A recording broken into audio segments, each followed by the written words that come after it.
Indomável como aquela do Thiago Mac.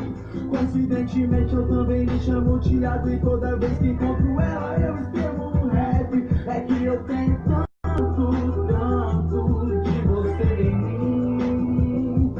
Hoje eu tento transformar em samba jazz a nossa história, Rage Against the Machine. Eu digo enfim, me desculpe, mas assim que os arianos são, ainda mais com ascendente em escorpião. Eu queimo fogo e apago a erupção. E hoje eu me encontro exatamente aqui na palma da sua mão. Olá pessoal, boa noite. Estamos ao vivo no Instagram, nessa noite de sábado, concorrendo com a live de Gustavo Lima para falar sobre política no Brasil. Sejam todos bem-vindos. Já convido a todos para permanecer conosco. Hoje a gente tem uma convidada super especial que estará dividindo as suas experiências políticas e todas as coisas boas que a política fez na vida dela. Ela é muito inteligente, tem um pensamento muito conciso, coerente sobre o senso de política que nós brasileiros precisamos ter. Então sejam todos bem-vindos, fiquem aqui conosco nessa noite de sábado e a gente vai conversar um pouquinho sobre política no Brasil, tá? Vamos só esperar o pessoal entrar para a gente começar a nossa live. Eu estou vendo que a Inês já está aqui conosco e a Alice também. Inês e Alice, por favor, só escrevam alguma coisa no chat se vocês estão me vendo e ouvindo bem, para que a gente possa continuar. Só escrevam alguma coisa tipo, Paulo, estamos ouvindo, dá para ver bem, só para eu saber que eu não estou falando sozinho, por favor.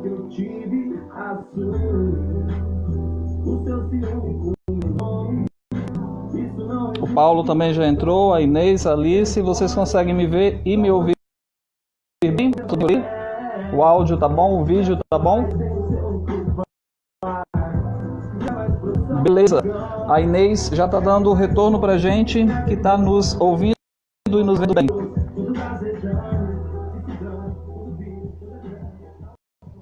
Gente, sejam bem-vindos, boa noite. Hoje é sábado e a gente vai conversar sobre política no Brasil. Temos muita coisa boa.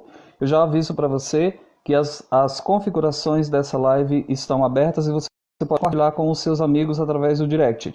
Basta você clicar na flechinha que está disponível aí no seu direct, vai abrir uma caixa, você escolhe os seus amigos e você convida essas pessoas para participar com a gente.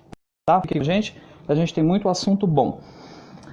Vamos começar porque na verdade nós temos muito assunto e o papo com ela é muito bom, ela até vai cantar pra gente que ela é cantora, tá? Mas antes da gente iniciar, eu quero dizer a todos que estão aqui presentes que recentemente eu lancei um livro chamado Meu Irmão e Eu, é um romance erótico que é resultado de 10 anos de pesquisa e 4 anos de escrita. O livro Meu Irmão e Eu está disponível na Amazon, ele tem 350 páginas, 120 mil palavras, é um romance erótico que trabalha questões de sexualidade e psicologia e ele está disponível por R$ 9,90 em e-book. Você pode comprar clicando no link que está disponível na bio do meu Instagram. Já aviso também que eu já estou escrevendo o volume 2 como continuação da história por 3 motivos. Primeiro, porque tem uma mensagem muito boa contada no primeiro, que nos ajuda a sermos pessoas melhores, nos ajuda a entender melhor as coisas que acontecem na nossa cabeça, na nossa vida e na nossa sociedade. Em segundo lugar, porque a história do primeiro está incompleta. Por mais que eu quisesse, seria praticamente impossível contar toda a história em um único livro. E terceiro, porque tem muitas pessoas que estão pedindo para que eu continue escrevendo. Então eu resolvi aproveitar que estou enclausurado em isolamento social e continuar escrevendo. O livro Castrado, que será o segundo volume, tem previsão de lançamento para o dia 28 de fevereiro de 2021. Eu convido todos vocês a conhecerem esses projetos literários da minha autoria. Vai lá na bio do meu Instagram, clica no link, adquira o livro, convide outras pessoas para também conhecer esse trabalho, porque a escrita é uma arte que a gente precisa valorizar bastante. Recado dado, eu vou falar sobre a nossa convidada. Há muito tempo que eu estava querendo convidá-la para poder fazer uma live para nós conversarmos sobre política, mas os nossos horários não batem, né? Mas que bom que nós conseguimos para hoje, às 21h30. Inês Bandeira, ela foi missionária da comunidade Rainha do Sertão, que cuida de crianças carentes na cidade de Quixadá, no Ceará. Ela é graduada em língua portuguesa, é professora de ensino médio, é cantora e também é uma ativista e estudiosa sobre assuntos de política. É uma pessoa que tem muita coerência e vai poder ensinar a todos nós muitas coisas boas sobre política, principalmente política no Brasil. Eu já vou convidá-la, porque nós temos muitos assuntos e o tempo é sempre muito curto aqui nas lives. Vou convidar a Inês aqui, ela vai aceitar aí e logo em seguida a gente conversa.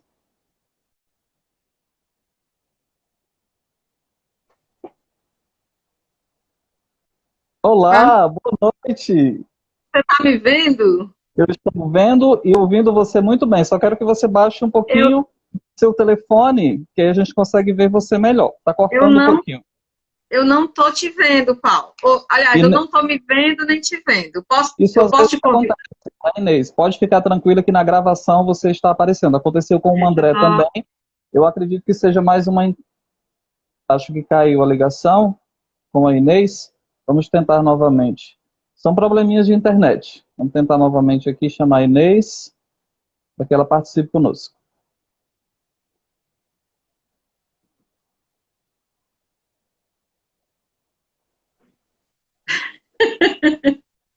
Prontinho. Boa noite. Tá me vendo? Eu estou lhe vendo, não estou me vendo. Então não. Às vezes acontece isso, Inês, mas deixa eu te explicar o que acontece. Isso aconteceu também na live com o André. Com o André Leone aconteceu, mas na gravação ficou tranquilo, dava para ver as duas pessoas. Tá? Então na sua gravação tá ótimo, né? Exatamente. Quando ficar salvo lá vai aparecer. Mas mesmo assim eu vou confirmar. O pessoal que está na live, a Iralice, o Paulo, a Alice, só escrevam alguma coisa aqui no chat se vocês estão conseguindo ver a Inês e a mim. Só para a gente saber se as duas telas estão visíveis para quem está assistindo essa live. O Paulo, a Iralice, por favor, se vocês puderem, só escrevam alguma coisa se vocês estão conseguindo ver as duas telas. Tanto a da Inês quanto a minha. E se estão ouvindo e vendo bem.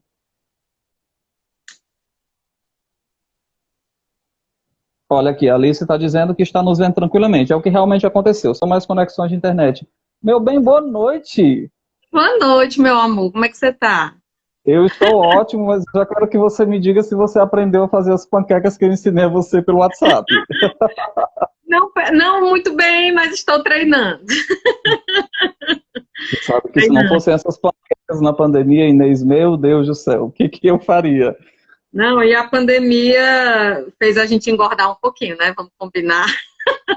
Todo mundo engordou, inclusive eu. Só dentro de casa, acaba que a gente fica comendo coisa que no dia a dia a gente não... Entra na cozinha e tenta, não, vou fazer uma coisa diferente, aí acaba, enfim. A gente fica muito tempo em casa, né, e aí acaba comendo um pouquinho mais, né. Inês, eu já apresentei você, mas as pessoas que estão chegando agora, eu preciso informar que nós estamos ao vivo no Instagram, estamos conversando com Inês Bandeira, que foi missionária da comunidade Rainha do Sertão. Rainha da Paz. Na cidade de Quixadá, no Ceará. Ela exercia um trabalho missionário com crianças carentes. Ela é graduada em língua portuguesa, é professora de ensino médio, é cantora, é ativista política, tem um pensamento muito bom e gentilmente recebeu o meu convite para poder conversar um pouquinho com a gente sobre política no Brasil. Eu sei que você é cantora. Que tal você dando uma palhinha pra gente, para dar uma animada nesse sábado? Pois é, você falou isso, né, sobre essa questão da a gente abrir com uma canção, e eu, como você falou, sou cantora, né, eu fui por muito tempo missionária da comunidade Rainha da Paz, inclusive, gostaria muito de começar essa nossa conversa sobre política, né, lembrando que muitas vezes a gente, jovem, né, nós, assim, da sociedade, muitas pessoas da sociedade vivem num mundo onde só enxergam através da televisão, né? E eu, antes de eu ser missionária, antes de eu começar meu trabalho como missionária, eu vivia assim. As coisas que aconteciam, a pobreza extrema, eu via pela televisão, né? Toda aquela situação eu via de ouvir falar, mas não tinha o contato direto. Então, quando eu comecei na igreja, em grupo de oração, e comecei a conhecer Aqui em Xadá nós tivemos, né, o Dom Adélio que trouxe várias comunidades aqui para trabalhar a missão, e uma delas foi a Rainha da Paz, né? E ao conhecer a realidade da Rainha da Paz, eu me toquei, né? Fui tocada pelo trabalho missionário, especialmente cuidando de crianças carentes. E aquilo me chocou, e aquilo foi o meu primeiro impacto em relação à situação da nossa sociedade, né? Porque nós, às vezes, pensamos, Inês, que essas realidades estão muito distantes de nós, mas neste Brasil profundo existe muita pobreza e muita miséria ainda. Bem pertinho da gente, né, Paulo? E muitas vezes a gente simplesmente não consegue, devido a essa cobrança da sociedade, sempre, né, correr atrás de trabalho, de sempre correr atrás do dinheiro, que é muito bom, né? Afinal de contas, precisamos viver, precisamos sobreviver. Mas, ao mesmo tempo, essa visão de entender que existem pessoas miseráveis, que existem pessoas, não só a miserabilidade da falta de alimento, da falta de um vestuário, mas especificamente da falta de educação, da falta de consciência, que a educação nos traz isso, a consciência da nossa realidade, né? E essa miséria, né, essa pobreza intelectual, ela vai escravizando e ela vai piorando, né, a situação de muitas pessoas, de muitas famílias. Então, eu conheci isso quando eu tinha 20 e poucos anos, né? Eu conheci de perto isso através do trabalho da Rainha da Paz e fui tocada no meu coração, né? E naquela época, claro, que através da religião, né, através dos grupos de oração, que também me motivaram bastante no sentido cultural também, porque foi lá que eu comecei a cantar, né, foi lá que, né, mas no sentido, assim, de alimentar a minha alma com algo que valesse a pena, que eu sentisse que eu estava no mundo, não só vivendo para mim, mas também colocando uma semente para plantar um fruto para o outro, né? Então, conhecer essa realidade de pessoas que viviam na miserabilidade, de pessoas que não tinham nem banheiro dentro de casa. Uma das coisas que mais me chocou quando eu conheci a realidade ali das famílias mais carentes, que eu comecei a frequentar a Rainha da Paz, foi ver famílias que viviam de formas assim que, na minha cabeça, não era possível. Como é que alguém vive sem banheiro, sem saneamento? Como é que alguém... como é que uma família de 5, 6 pessoas dormem em cima de um colchão já com o ferro aparecendo, né, a mola do ferro aparecendo, e bota o jornal em cima e todo mundo dorme no mesmo local? Aquilo, Você para chegou mim, a passar quantos anos trabalhando ou quanto tempo fazendo esse trabalho missionário? frequentando 10 e morando quase 8. Ou seja, foi uma experiência muito boa. Eu tenho mais de 12 anos de experiência de Eu sei. trabalhos apostólicos e você sabe que essas experiências religiosas nos constituem muito. A gente até já aproveita para você que está nos assistindo aqui, a Inês, que foi missionária da comunidade Rainha da Paz em Quixadá, para que você também conheça. Pode ser que você seja um vocacionado a realizar um trabalho de auxílio, de assistência às pessoas mais carentes. Então, parabéns em Pode primeiro também lugar, ajudar financeiramente, né? Inclusive que possam a ajudar comunidade Rainha da financeiramente. Paz, ela tem um trabalho de ajuda que é como se fosse um apadrinhamento à distância. Você apadrinha uma criança e você, todo mês, né, manda uma contribuição para essa criança, você acompanha a evolução dessa criança na escola, né? Porque a Rainha da Paz chegou aqui em 1990, né? E já com a ideia da escola integral, quando nem se falávamos ainda de escola integral no Ceará, né? Então, já começou assim. Por quê? Porque crianças dessa realidade não tinham o que comer. Zero, o dia inteiro, entendeu? Então, elas chegam, passam o dia inteiro, tem 3 refeições, atendimento médico, toda a orientação necessária. Então, assim, para mim foi uma satisfação muito grande. Eu gostaria de começar mesmo falando sobre isso, Eu acho porque foi importante você dividir tudo isso, porque para que as pessoas conheçam e também entendam que podem ajudar. Você e eu somos meio que suspeitos para falar, porque a gente tem origem católica, não é? Eu verdade. particularmente acho que o trabalho que a Igreja Católica sempre realizou educacionalmente no mundo, inclusive a partir de Dom Bosco, né, é fantástico. Então conheçam o trabalho. Inês, canta um pouquinho pra gente. Vamos dar uma palhinha aí nesse negócio aqui? Então, Tá bom aí eu demais? escolhi essa música, né? Do Zé Ramalho.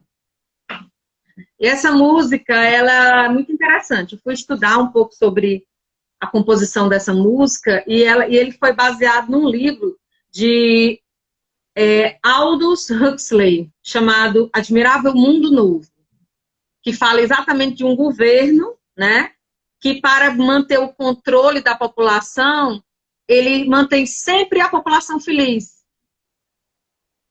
Então, mantém a população feliz dividida em classes, mas contanto que estejam cada um feliz no seu papel, né? Sem questionar, sem procurar entender porquê dessa opressão, né? Então, eu não li esse livro, mas estou muito curiosa de ler, e a música todo mundo conhece, então vamos lá. Vamos cantar junto com você.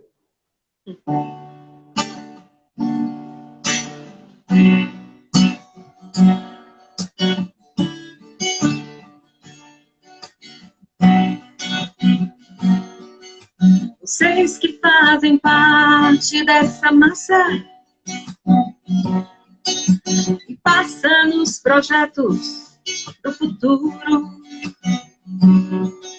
É duro tanto ter que caminhar e dar muito mais do que receber. E ter que demonstrar sua coragem à margem do que possa parecer. E ver que toda essa engrenagem já sente a ferrugem lhe comer.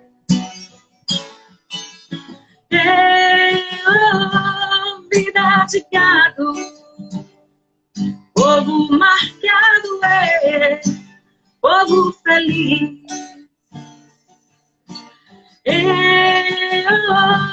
Vida de gado, povo marcado povo feliz.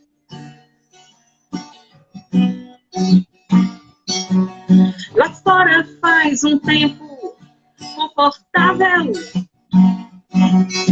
a vigilância cuida do normal. Os automóveis ouvem a notícia, os homens a publicam no jornal e correm através da madrugada. A única velhice que chegou. Demoram-se na beira da estrada e passam a contar o que sobrou.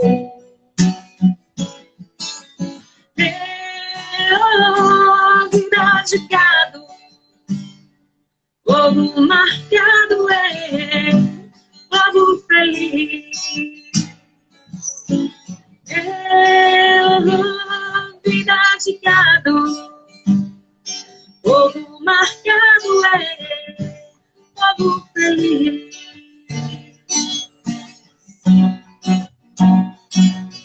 O povo foge da ignorância, apesar de viver tão perto dela, e sonham com melhores tempos vindos, contemplam esta vida numa cela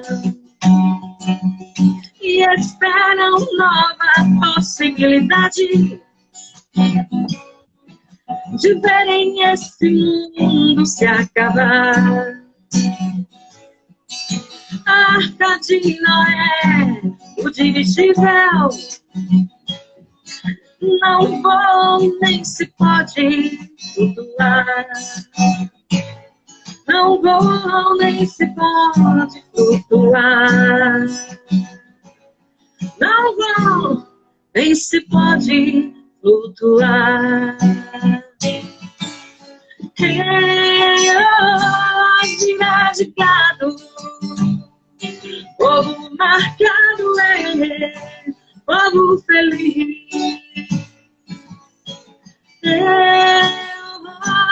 Gira de gado, povo marcado povo feliz. Como é que a gente dá palmas assim pelo Instagram? Que coisa linda! E a vontade aqui de eu ficar cantando contigo? Aqui com você. Gente, que coisa linda! O pessoal que está entrando agora é Evandro, Sleide, o Sérgio, Fabiola, a Alice que está aqui conosco, o João, sejam todos bem-vindos. Nós estamos conversando hoje com a professora, ativista política e cantora Inês Bandeira, que deu uma palhinha maravilhosa. Deixa eu só fazer um comentário para a gente ir logo para o primeiro assunto. A letra da música diz uma coisa assim: toda essa engrenagem já sente a ferrugem de comer. E em outro momento diz assim: povo marcado, povo feliz. A gente sofre muito aqui no Brasil com a política, não é, Inês? A gente vai conversar um pouquinho sobre isso, mas a gente não perdeu a esperança ainda, não é? Exatamente. Quando ele fala dessa... já sentem a ferrugem já sentem a ferrugem, né? De comer. Lhe comer. Essa ferrugem que ele fala é exatamente esse desgaste, muitas vezes, né, do sistema político. Porém, eu acredito que a vida da gente é uma constante renovação. Eu acho que o que falta muitas vezes, infelizmente, hoje em dia, a coisa está tão radicalizada, né? As pessoas elas estão dando passos para trás, entendeu? Porque a gente tem que estar sempre procurando evoluir. E, infelizmente, a política atual, de um tempo para cá, né, já faz assim, uns 3 anos que eu posso colocar aí, está se transformando num campo de guerra, ao invés de evoluir para uma ampliação do debate. Certo? Eu concordo com você e já quero aproveitar e fazer um comentário que, consequentemente, já é a primeira pergunta. Eu fico me perguntando, porque o que eu entendo por política é a arte do bem servir o povo. E fico me perguntando, e agora eu vou me focar nos últimos 3 anos, já que você tocou nesse assunto, tá? Eu fico me perguntando por que a atual situação política no Brasil não tem se preocupado em servir bem as pessoas. Então, na sua visão, conta pra gente um pouquinho o que você acha que está acontecendo na política atualmente no Brasil? É exatamente isso. As pessoas elas estão retrocedendo, digamos assim. Por quê? Porque estão matando o debate. O debate está morrendo. E por que esse debate está morrendo? Porque as pessoas, elas... eu já escutei esses comentários várias vezes pelas internets da vida, né? Pelas plataformas, de que as pessoas estão tratando a política como se fosse o seu time de futebol. E eu gosto muito de repetir isso, porque era uma coisa que eu falava antes de muita gente estar...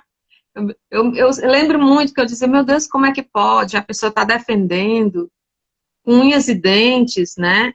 Ao invés de estar procurando raciocinar, não, esse político ou esse grupo político, né? Tem uma proposta, tem um ideal, mas será que ele é infalível? Né? O que é que precisa melhorar? O que é que tem de bom e o que é que tem de ruim? Porque nós, seres humanos, somos falíveis, né? Nós somos imperfeitos. Perfeito só Deus, né? Que eu acredito. E do jeito que nós temos coisas boas e coisas ruins, né? Nós aprendemos durante a vida valores e também ainda continuamos aprendendo, né, até o dia que Deus nos chamar, mas também os grupos políticos. Se nós fazemos parte desse grupo, então nós somos cheios de qualidades, também cheios de imperfeições que a gente precisa procurar aperfeiçoar. E assim também são os grupos políticos e as figuras políticas. Mas as pessoas, elas tratam, muitas vezes, as figuras como se fossem seus times de futebol, porque o time de futebol a gente defende mesmo quando está jogando ruim, né? Está jogando péssimo, não sei o quê. Mas a política, ela não deveria ser vista dessa forma. Por quê? Porque uma pessoa pode fazer uma gestão, né? Fez um período aqui, uma gestão de 4 anos maravilhosa. E a outra gestão, a segunda, a terceira, a quarta, não muito boa. Mas eu continuo votando naquela pessoa, por quê? Porque eu vesti a camisa. Eu disse, não, gente, mas dentro desse grupo não tem outro nome? Então, a gente tem um amigo meu que diz assim, que ele não gosta dessa criação de super-heróis. E eu também eu concordo. Não existem super-heróis. E nem deve existir super-heróis na política. Né? Tem que existir o quê? Pessoas públicas que estão a serviço do público. É importante até você deixar as coisas muito claras, porque às vezes nós temos a impressão, Inês, de que nós trabalhamos para os políticos. De uma forma corrupta, pelo andar da carruagem do Brasil, isso acaba acontecendo. Mas o ordinário não é esse. O ordinário é que os políticos trabalhem para nós. Eles são pagos com o nosso dinheiro e eles precisam mostrar serviço e tal. Você falou em uma coisa interessante sobre a atual situação do Brasil. E aí eu pergunto para você de forma taxativa e categórica.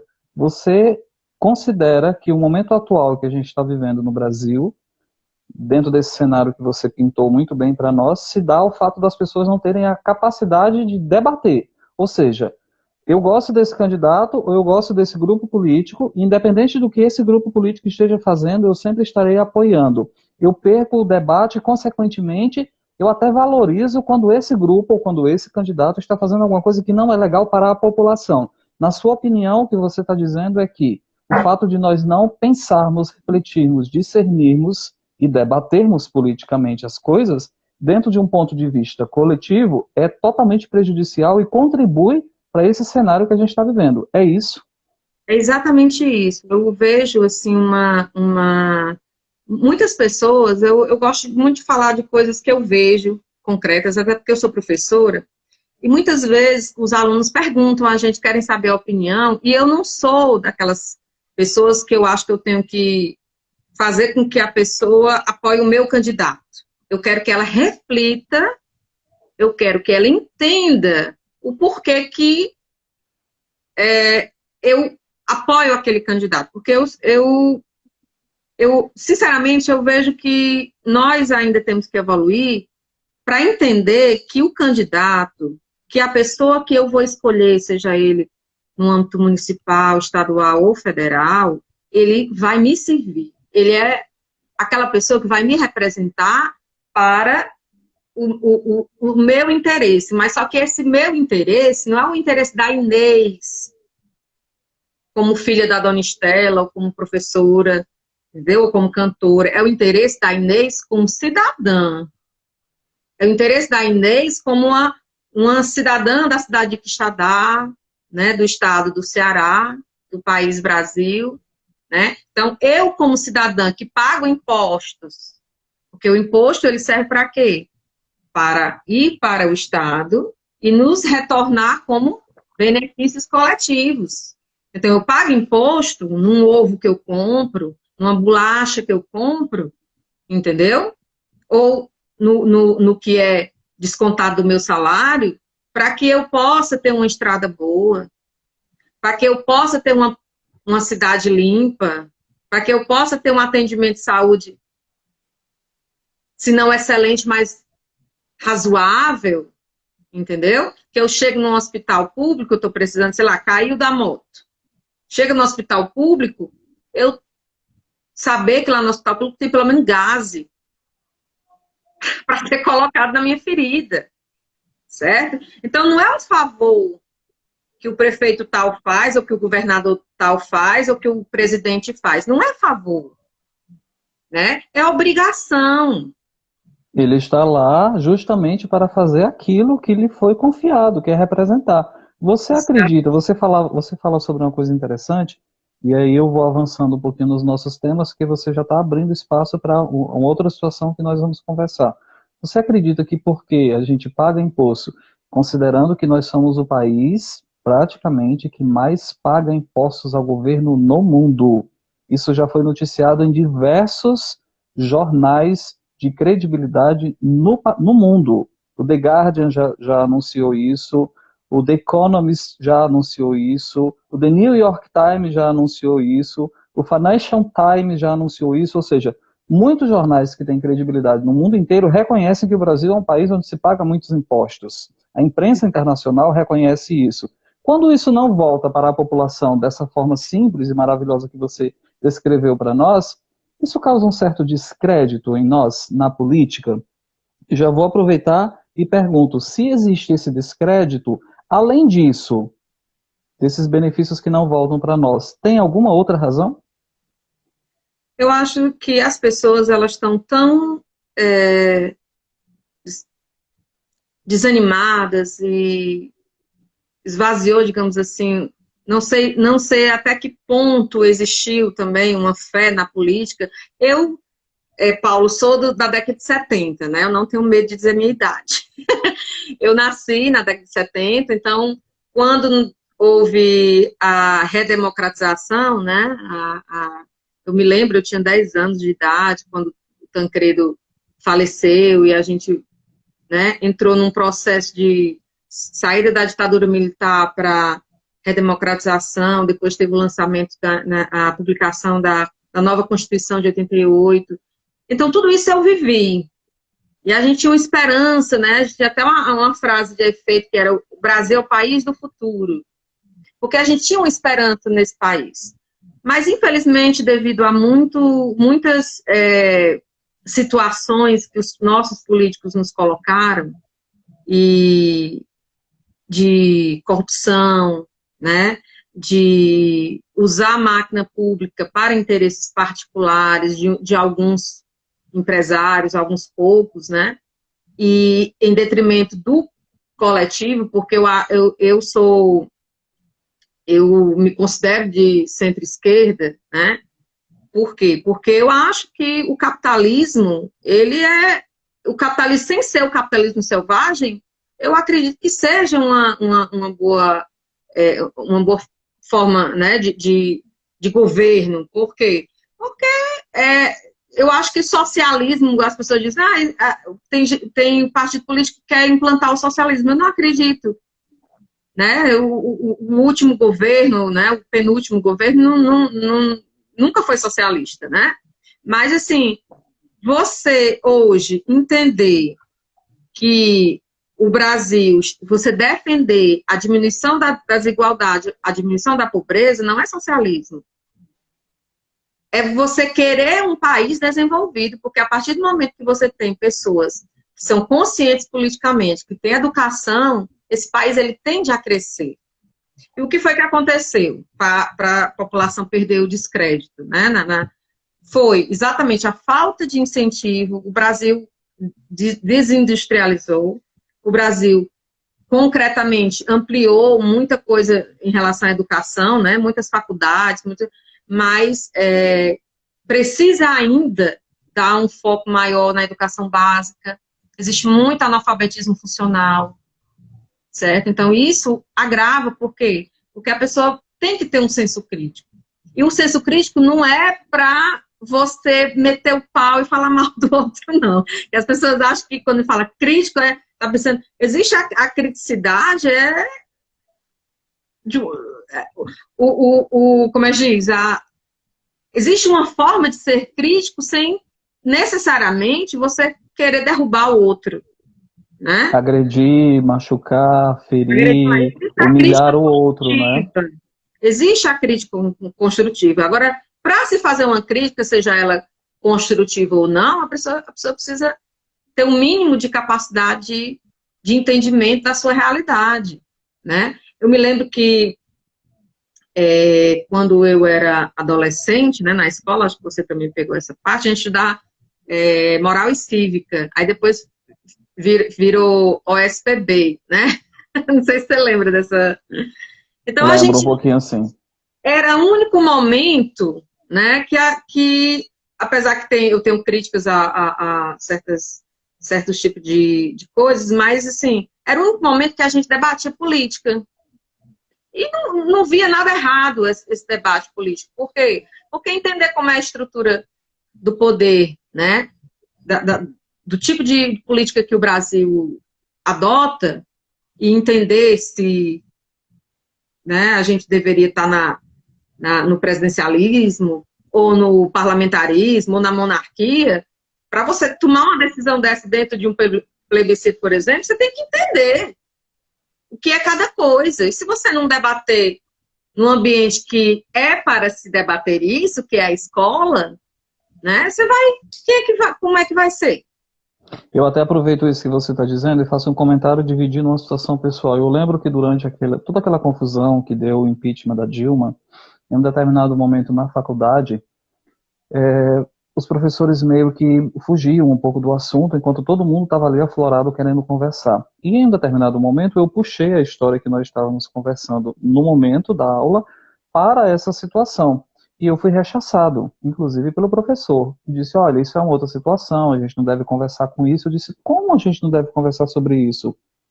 Nós somos acadêmicos, nós vivemos de inteligência, nós conversamos, nós vivemos em um país, o Brasil está totalmente dividido por uma situação que está acontecendo, não se sabe se isso que está sendo contado realmente é isso, não se sabe se essa história realmente é verdadeira, e se for verdadeira, será que o caminho correto é esse? Como não conversar? Ou seja, esse debate que foi roubado da gente, inclusive por instituições, agora eu estou me referindo a instituições de ensino superior, eu estou me referindo a associações, estou me referindo a escolas que não conversam sobre isso com seus alunos. E aí eu me pergunto, como nós vamos ter essa consciência que você defende para não termos esse descrédito que nós temos hoje, se nós não temos espaço para debatermos sobre isso? Se os pais não conversam com os filhos sobre política dentro de casa.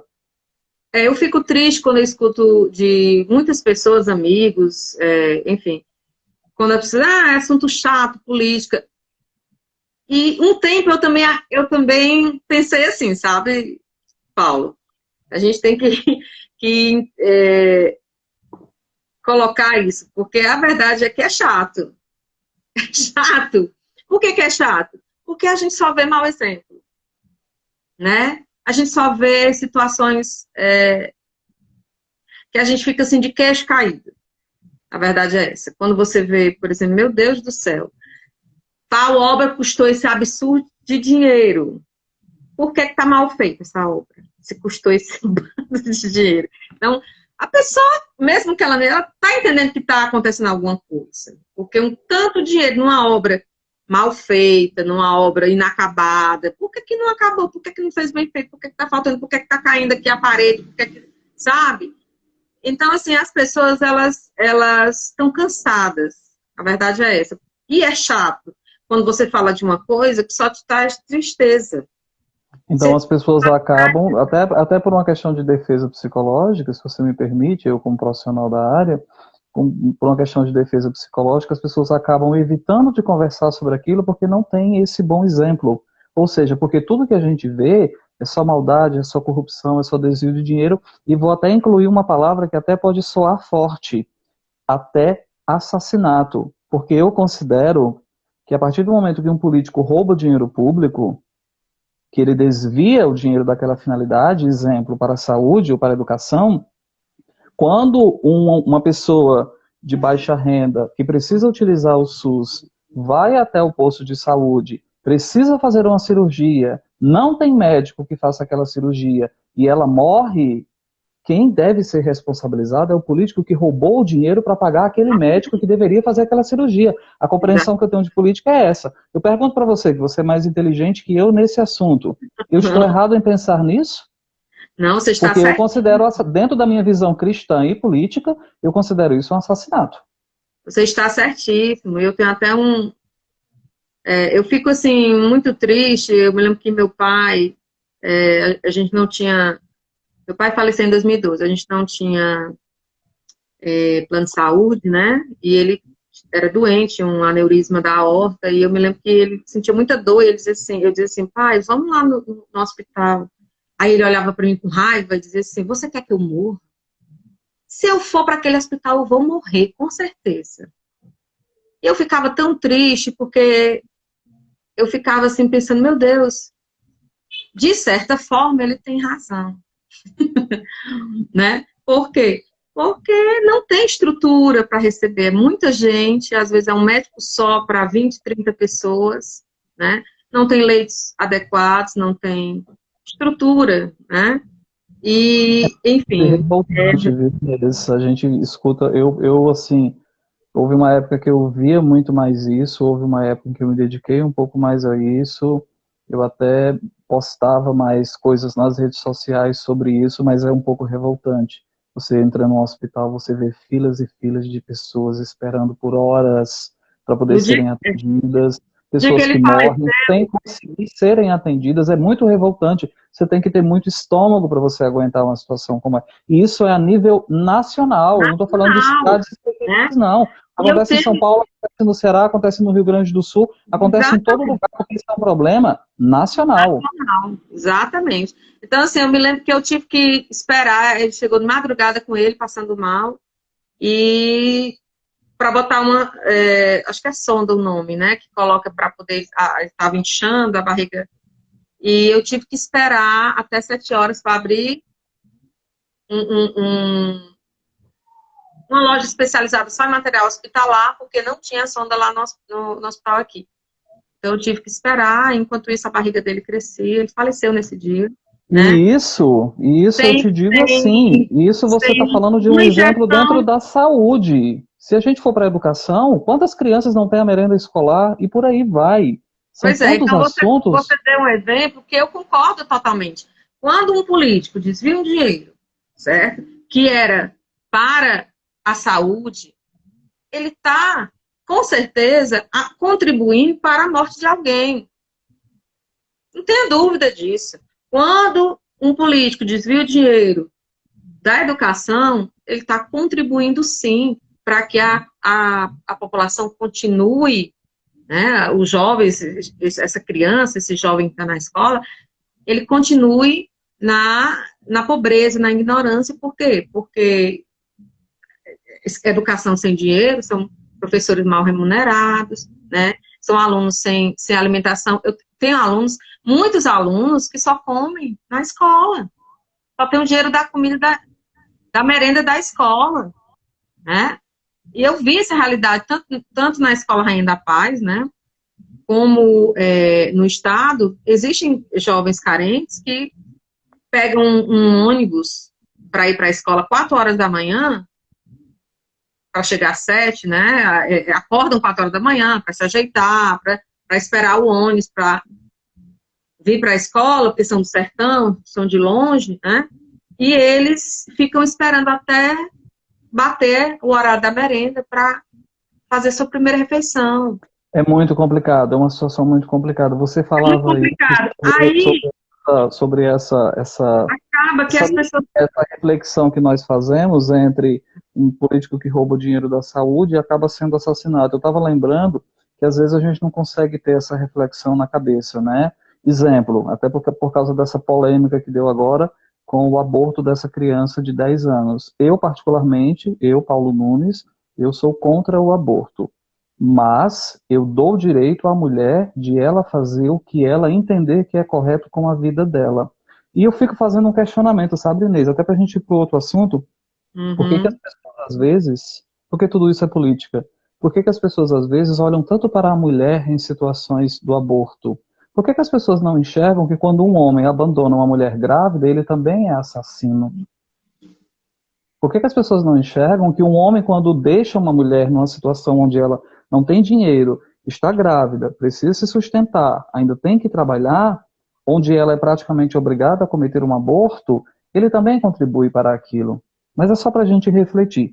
Meu bem, deixa eu fazer uma pergunta para você. Você falou aí sobre a situação política do Brasil, você falou sobre essa descrença. Nós não podemos negar que nesse momento que nós estamos vivendo, existe uma polarização muito forte no Brasil.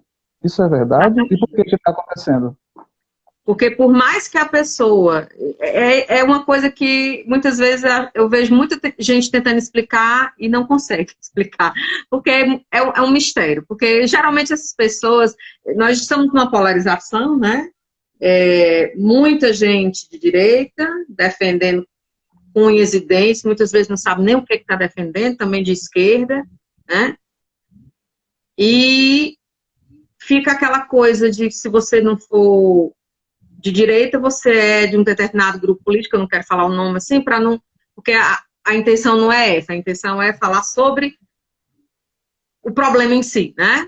Então, acaba que, o que é que acontece? Esse extremismo, ele cria rivalidades que anulam o debate, anulam o respeito, né? Isso a gente vê famílias brigando, a gente vê amigos brigando, por pessoas que muitas vezes não merecem, né? Um pingo da nossa discórdia, né? Não merecem, por quê? Porque essas pessoas que estão ali, seja ela de direita ou de esquerda, elas estão ali, como a gente falou no início, para nos servir. Elas não estão ali para fazer o que elas quiserem, o que elas bem entenderem, falarem os absurdos que elas quiserem, e a gente dizer amém, não. A gente tá lutando, né, por um Brasil melhor, mas será que a gente está fazendo por onde, como eleitor? Que aí eu me coloco como eleitora nesse momento, entendeu? Porque muitas vezes eu evitava, muitas vezes me envolver com temas políticos, porque eu tinha os mesmos pensamentos que muita gente tem hoje. Ah, não, é perda de tempo. Ah, não, nenhum presta. Será que nenhum presta? E eu continuo votando, e essas pessoas que eu digo que não prestam, continuam sendo eleitas. Aí como é que acontece isso?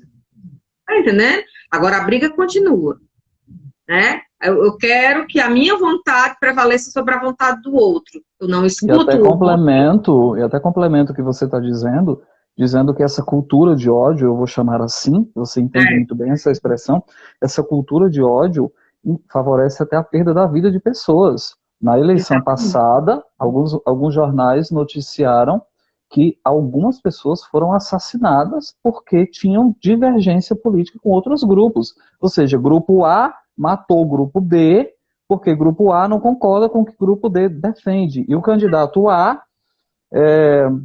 o grupo do candidato A não consegue conversar com o grupo do candidato B. E rolou uma briga, a coisa aflorou, os nervos saíram, controlou o assassinato. Pois é, existe sempre uma ofensa dizendo, ah, você é ladrão, seu burro, né? Se eu não me engano, foi na Bahia, foi no Nordeste, onde um senhor foi assassinado a facadas porque estava defendendo o candidato X e um outro não gostava de candidato X.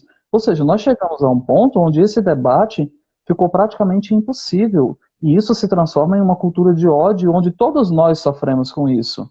E a razão, ela morre, né? Quando o ódio chega, a razão morre. Porque eu me lembro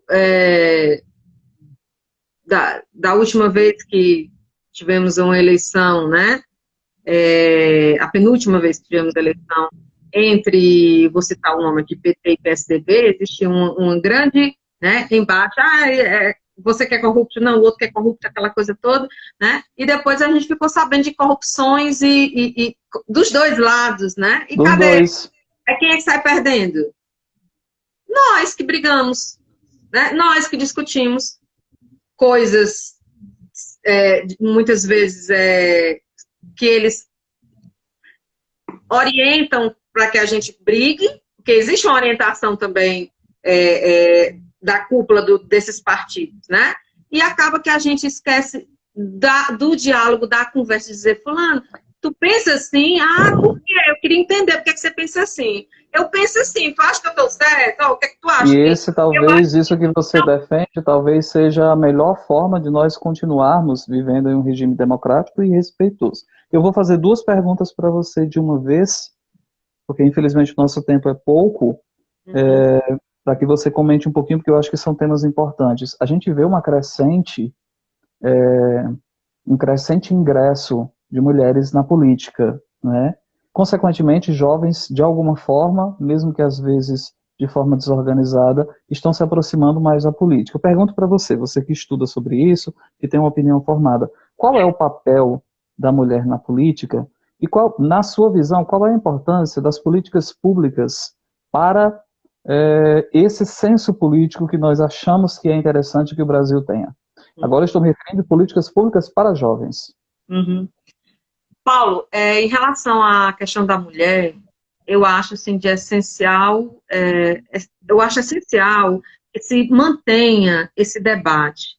Porque por mais que a gente diga que houve evolução, e realmente houve, né, uma evolução da participação da mulher no cenário social, porque a mulher é apagada, né, a partir dos anos 30 que a mulher teve direito ao voto, né, e até os anos 50, mais ou menos, para a mulher trabalhar fora de casa, ela tinha que pedir autorização do marido, formal, levar no trabalho, dizer que o marido autorizou. Então, assim, a realidade da nossa sociedade, baseada no machismo, no patriarcalismo, ainda é muito forte, né?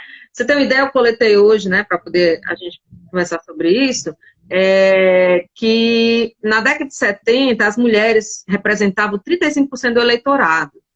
A partir de 2006, as mulheres ultrapassaram 50%. Nós somos hoje o maior número de pessoas votantes. E nós não temos quase nenhuma representatividade política. Infelizmente, são poucas mulheres ainda que nos representam, né, Inês?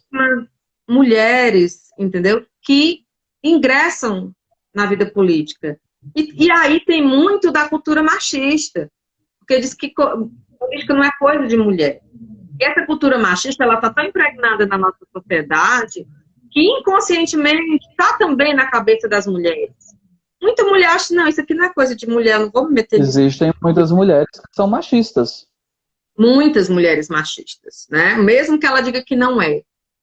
Mas, você acredita nos jovens? Você acredita que as políticas públicas, os incentivos à educação, a consciência política sendo formada na cabeça dos jovens a longo prazo pode mudar um pouco esse cenário? Eu acho que a educação para a transformação a educação é essencial para a transformação da sociedade. É através da educação e das políticas públicas para crianças e jovens que a gente vai poder transformar essa realidade, que a mulher vai poder ter o seu espaço respeitado, porque não é para a mulher ser melhor do que o homem, é para a mulher não ser humilhada como inferior, não ser colocada como ser inferior. Então, isso parte das políticas públicas para os jovens, né? Eu vejo uma evolução, sim, eu vejo uma evolução, mas o debate tem que continuar assim, e tem que ser exigido dos nossos representantes, né? E dos novos quadros que se apresentam. Na minha cidade, por exemplo, nós vamos ter, depois de décadas, né, 6 opções, né, para o nosso executivo. Isso é maravilhoso. Por quê? Porque a gente viver de polarização não é bom. Por mais que divida-se os votos, mas a gente precisa ter opção. A gente precisa ter pessoas que cheguem para debater. Porque muitas vezes a polarização, como eu falei no início, acaba com o debate, acaba com o diálogo. Aí a gente fica nas ofensas e esquece de dizer assim, né? Olha, isso aqui, a saúde não está legal. Não, mas eu fiz, o plano foi feito, mas por que ainda tem esse problema? A educação, por que ainda tem esse problema? Por que o analfabetismo funcional ainda está tão grande, né? Por que a cidade está toda esburacada? Por que as praças estão feias? Por que né? Então, são muitos questionamentos, falta de emprego. Então, quando há polarização, não existe diálogo. E o jovem, ele precisa ter um futuro. Ele precisa ter perspectiva. E a sociedade se faz através da educação de crianças e jovens. Sem educação, a gente não é nada. A gente não é nada. Eu concordo com você, acho que você está certíssima em tudo que você disse com relação a isso. Até porque sou pai de um adolescente e tenho muita preocupação de que tipo de país eu vou deixar para ele quando morrer. Inês, está lendo meu livro? Então, comecei a ler seu livro, né? Eu queria dizer a você, assim, da minha alegria de ter mais um amigo escritor. Lembramos de Jardim Nobre. Exatamente, e também a Angélica Sampaio, né? Que é a minha outra grande amiga. Eu estou muito feliz, comecei a ler seu livro. Senti, já nos primeiros 2 capítulos que eu li, né? Uma facilidade, sabe aquele livro que te dá uma leveza, você está sempre com vontade de passar a próxima página, e, sabe? Isso é legal, porque as pessoas gostam de um texto leve, mas um texto objetivo. Eu vejo as imagens, parece que eu estou vendo um filme quando eu estou lendo assim o teu livro. E estou muito feliz que eu ouvi dizer que está ali entre os mais, né, vendidos da Amazon e lidos da Amazon, então estou muito E você feliz. sabe que foi uma surpresa para mim e uma alegria, porque ontem mesmo, acho que foi ontem, teve um rapaz que entrou em contato comigo pelo WhatsApp e ele me pediu um tempinho para conversar comigo por telefone, né? E a gente agendou um horário e aí ele me ligou porque ele queria conversar, inclusive, sobre o livro, né? E entre as coisas que nós conversávamos, ele disse: por que você demorou tanto tempo para publicar? E eu disse: fulano, você sabe que eu nunca nem iria publicar essa história. Eu disse: é mesmo, Paulo? Eu disse: não. Eu não escrevi, meu irmão e eu, para publicar. Ele não foi escrito com a intenção de publicar. Ele foi escrito por uma vaidade pessoal minha, de escrever e de continuar escrevendo e tal. Mas a coisa da pandemia foi chegando, eu fui ficando em casa. O grupo de amigos que eu pedi para encarar esse desafio de fazer a crítica literária antes da publicação me recomendou que eu publicasse. Eu falei: cara, eu vou publicar. Para mim foi uma alegria. Isso significa que o livro realmente ainda se permanece entre os mais lidos entre os mais lidos e vendidos da Amazon, porque é uma alegria para mim, e de alguma forma é um pouco de vaidade, porque assim, a minha primeira obra, eu jamais imaginei que a minha primeira obra publicada causasse essa repercussão. Fico muito feliz. Já aproveito para quem está aqui que não conhece, eu publiquei recentemente um romance erótico chamado Meu Irmão e Eu, que está disponível para vocês por R$ 9,90 no link que está lá na bio do meu Instagram. Inês, nosso tempo é sempre muito curto, eu tenho que encerrar com você, porque a gente só tem 2 minutinhos, eu preciso salvar a nossa live. Dê o seu boa noite para mim e para todo mundo, bem rapidinho. Paulo, muito obrigado pelo convite. Obrigado. Foi rápido, né? Muita coisa para ser conversada, a gente pode ver outro dia. Mas eu quero dizer que é uma satisfação estar falando sobre isso. Eu acho importantíssimo a gente deixar de lado um pouco o nosso, como é que eu posso dizer, o nosso conformismo e a gente tentar renovar esse ânimo de tentar se envolver com política, porque quando a gente lava as mãos, né, a gente aceita qualquer coisa, e a gente não pode aceitar qualquer coisa, não merecemos qualquer coisa. Você está certíssima quando você diz que a gente não pode lavar as mãos. Então já fica o recado. Inês, eu vou encerrar com você aqui, depois vou encerrar com o pessoal. Obrigado pelo seu tempo, beijo no coração, e depois me manda um vídeo fazendo as panquecas que eu ensinei pelo WhatsApp. Tá bom. Beijo, querida. Boa noite. Boa noite.